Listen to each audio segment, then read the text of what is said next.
On this tutorial, I just want to show you some tips and tricks that I love to use when I'm baking. So for cupcakes, I just use the regular liners, and I love to use this ice cream scoop because first of all, it gets all of your cupcakes the same amount and it cooks evenly, and second of all, it's really handy and it makes it so much faster than trying to scoop it out with a spoon or with a measuring cup. It's just right here and you can squeeze it out and it's done. And then they all come out the perfect size. So that's for cupcakes. And for cakes, I like to use this Wilton cake release. It's a grease and flour in one step, so you don't have to worry about getting your vegetable shortening in every corner and then making sure that you sprinkle enough flour in, but not too much flour, and just working it around in there. This is just one step. You really just pour it in. It's a liquid.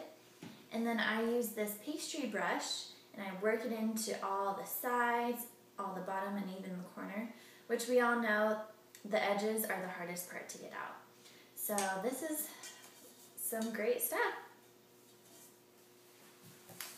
So right now I'm patiently, not so patiently, waiting for my cake to complete baking. And right now, it's still probably got a couple more minutes to go. But one thing to make sure you do not do is open the oven door before like the minimum time of baking is over.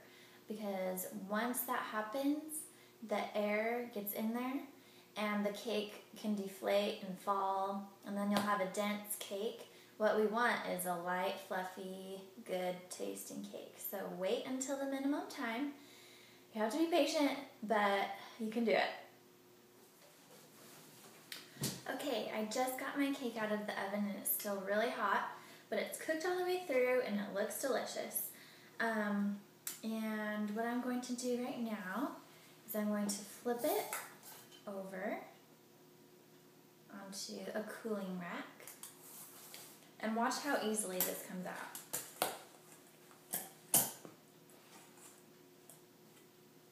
And it's just that easy. The pan is super clean.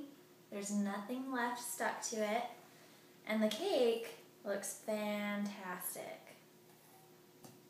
Use the cake release.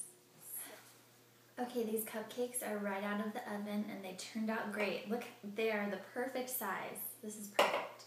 A great way to test if your cupcakes are done is if you push lightly and the cupcake springs back, then it's done. If you push and it kind of dents in, it needs to cook for a little bit longer.